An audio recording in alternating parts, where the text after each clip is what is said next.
like to thank y'all for showing up, and thank the Ag Department and the Alumni Association for putting this on. I want to thank one of my former ag teachers over here for sending me the email with the RSVP link and more or less telling me that I had to come. I'm a chicken farmer.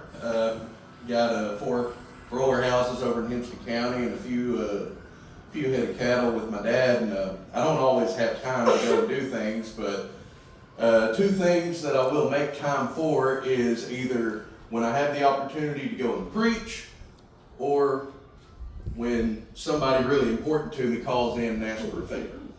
And right after he invited me, Dr. Moore, she called and said, "Hey Clint, since you're on the RSVP list, I got do you mind?" Kind of voluntold kind of thing. So I have somebody pretty important to me that I'm supposed to talk about right now, and you'll have to forgive me because I haven't been here in about 12 years now, and he and I have both slept since then. So I've got to look at a couple of notes here.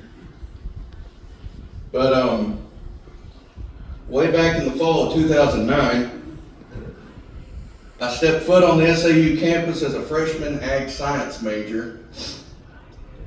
And at the same time, Dr. Jeff Miller began as the new head of the SAU ag department. And there's some people out here right now that can probably speak to his professional career a lot better than I can, but the 2 things that interested me the most was that he also knew who the Allman Brothers were, and he was a hog farmer. And being able to go from a hog farmer to the head of an ag department gives a chicken farmer a little bit of hope that one day maybe I too can be something and be somebody.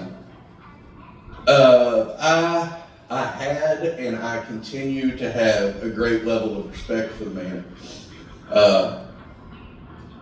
Although honestly, I did not like him very much at the time. And I'm sure he could say the same thing on a few different occasions. We each had our turn at frustrating one another. I didn't really want to be here when I started. I grew up on a farm, and when you think about people that peak in high school, you're usually thinking about like the high school quarterback that marries the homecoming queen, and then he never really goes and amounts to anything or does anything better, and he's always trying to relive his high school glory days. That wasn't me. My peak was not being the quarterback or the homecoming king. My peak was being the FFA president. And I didn't really have any plans past that. I just wanted to go back to the farm. I didn't really know why I needed to go to college. Maybe I didn't need to. But I'm awful glad that I did.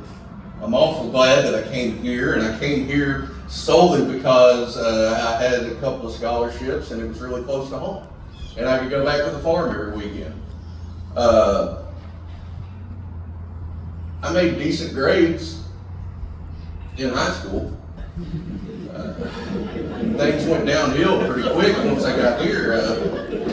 You actually have to study. You have to show up on time. It's stressful. And there's just so many other extracurricular activities that are way more fun than listening to another lecture or being in another lab. But he wanted the best for his students, even if they didn't want the best for themselves at the time. Because of his efforts, I can say this, because of his efforts, we got a new ag building. We got a new poultry facility that I do kind of regret. You know, if I had took a year or 2 off between high school and college, then I could have come in maybe while the poultry facility was starting off, and that might have helped me out and given me a leg up, but instead I had to go out and get real world experience. We got along wonderfully outside of the classroom. I can promise you that I learned a lot more in his office talking to him or walking around on campus. One particular memory, we were coming back, we were walking across, coming back to the ag building. We'd been out looking at some steers, or some calves that they had out there for our, one of our labs. I don't even remember, that's how good of a student I was. But we're coming back across the farm, and he had just the day before, he had just finished giving us what my mother would have called butt chewing. Because some of us that were working on the farm, maybe we didn't have that much pride in ourselves or our campus, and so maybe if a Coke bottle fell out of the truck when we were getting out, we weren't always the best about picking it up, and maybe there was some trash out in the parking lot now and then, and maybe we didn't always clean up after ourselves, and him and Coach Rusty kind of lit into us one day about that. And myself and Dr. Miller were walking across the farm here, headed back over to the ag building, still in Child's Hall at the time. And there was some trash right there in the parking lot that somebody had left, and Miller was a little bit ahead of me, and he walked right past it. And when I got up to it, I stopped and I picked it up. And I was just trying to get brownie points at the time. And he stopped and he turned around and he said, "Lively, that was a test, and you aced it." And I want the record to show that's the only test of his I ever aced. But the biggest gift that he gave me was convincing me, two gifts really. And the first one was just convincing me to stay. I got into a little trouble at one point. My grades were down. The GPA was well below what I needed to maintain that scholarship, and I had convinced myself that what I really needed to do was just take a year off and go back home, and then kind of get myself together, and then I could come back and finish with a bang. And he knew, and my parents knew, and John Gentry knew that if I left, I wasn't coming back, and I was never going to finish. And he convinced me that I needed to finish what I started. And then the next gift that he gave me was, for whatever reason, after 4 years of butting heads, he asked me to be the student speaker at the dedication for the new ag building. I was not the smartest or even the most passionate student that he had then. They could have definitely given that job to somebody else. They could have given it to Zeb, and it would have made more sense to me. Now, I don't know if it was all his idea or if John Gentry told him to do it, but ultimately, Dr. Miller had to make the decision to put that responsibility on me.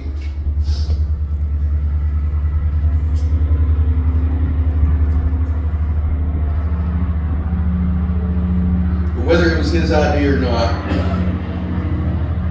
he gave me the opportunity, the responsibility of doing that, and through that speech, I was able to meet a man that ultimately gave me my first job off of my parents' farm.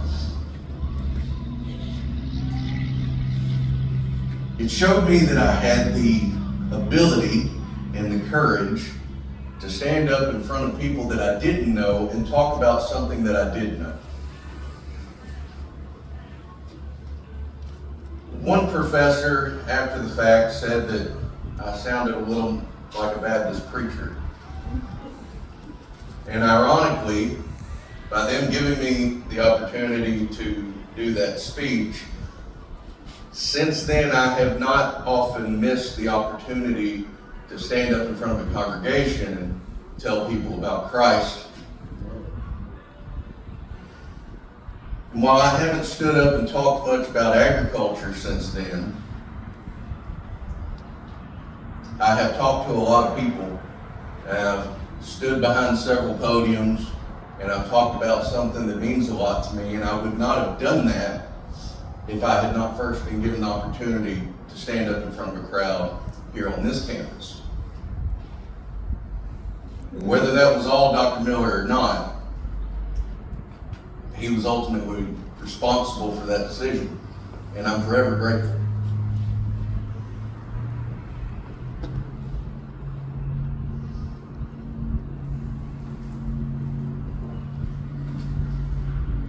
Today, rather than talking about chickens or cattle, I would probably much rather sit and talk about cigars and theology with him.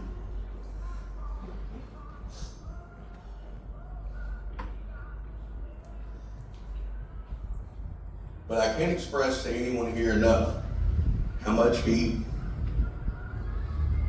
means to me and where I am today, how big of a part he played in that.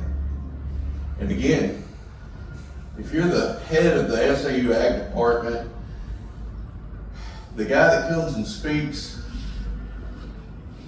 at an event in the future to introduce you or to show you some recognition, maybe you dream that student is going to go on to be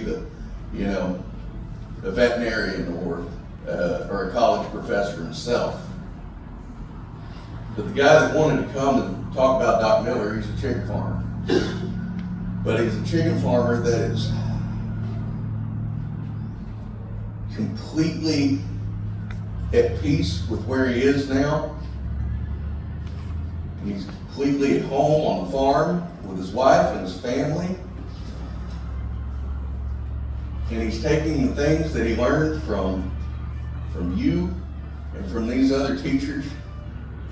I can't get away from Gentry. He follows me. He goes to my deer camp. He takes me squirrel hunting.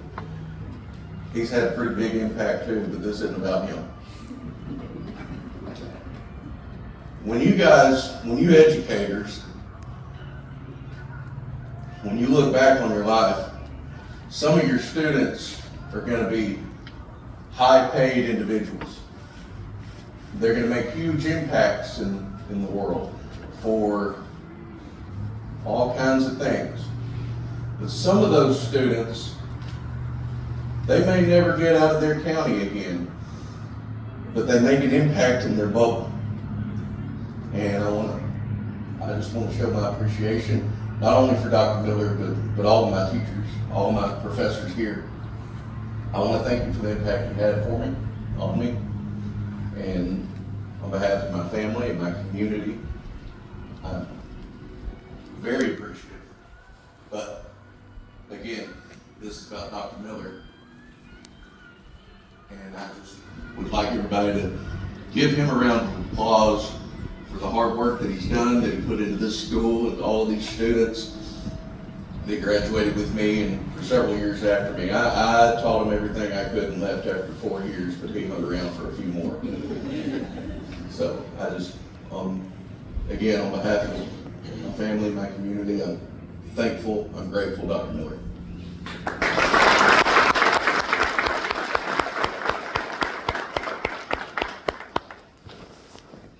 And they have provided a little memento here for you, Doc. Just thank you for your service, Dr. Jeff Miller, April 12, 2025, Southern Arkansas University. And something you can put on the shelf and remember on by, Doc.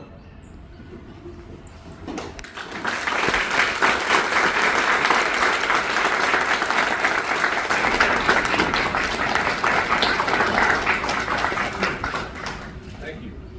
Thank you. Thank you.